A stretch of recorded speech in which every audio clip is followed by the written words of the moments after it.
ప్రతిఘటన టీవీకి స్వాగతం. క్షణక్షణం మీకోసం. ములుగు ఎమ్మెల్యే క్యాంపు కార్యాలయంలో మహాత్మా జ్యోతిరావు పులే జయంతి సందర్భంగా వారి చిత్రపటానికి పూలమాల వేసి నివాళులర్పించిన రాష్ట్ర పంచాయతీరాజ్ గ్రామీణాభివృద్ధి శ్రీ శిశు సంక్షేమ శాఖ మంత్రి డాక్టర్ దళసరి అనసూయ సీతక్క. అనంతరం మాట్లాడుతూ బడుగు బలహీన వర్గాల అభ్యున్నతి కోసం కృషి చేసిన సామాజిక దార్శనికుడు మహాత్మా జ్యోతిరావు పులే అని అన్నారు. సమాజంలో అణగారిన వర్గాల అభ్యున్నతి, వారి విద్యాభివృద్ధి కోసం కృషి చేసిన గొప్ప సంఘ సంస్కర్త, మానవతావాది అంటూ పులే సేవలను గుర్తు చేసుకున్నారు. కుల లింగ వివక్షతకు తావు లేకుండా అన్ని వర్గాలకు విద్య అందాలని, విద్య ద్వారానే బలహీన వర్గాలు సామాజికంగా ఆర్థికంగా అభివృద్ధి చెందుతాయని పూలే భావించారన్నారు.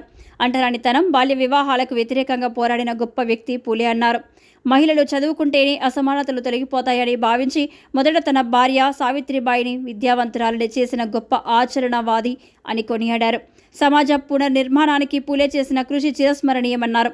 విద్య, ఉద్యోగ, ఆర్థిక రంగాలలో మరింతగా ఎదగడమే పూలేకు నిజమైన నివాళులు అని మంత్రి వర్యులు డాక్టర్ సీతక్క పేర్కొన్నారు. ఈ కార్యక్రమంలో కాంగ్రెస్ పార్టీ రాష్ట్ర జిల్లా, బ్లాక్, మండల, గ్రామ నాయకులు, కార్యకర్తలు పాల్గొన్నారు.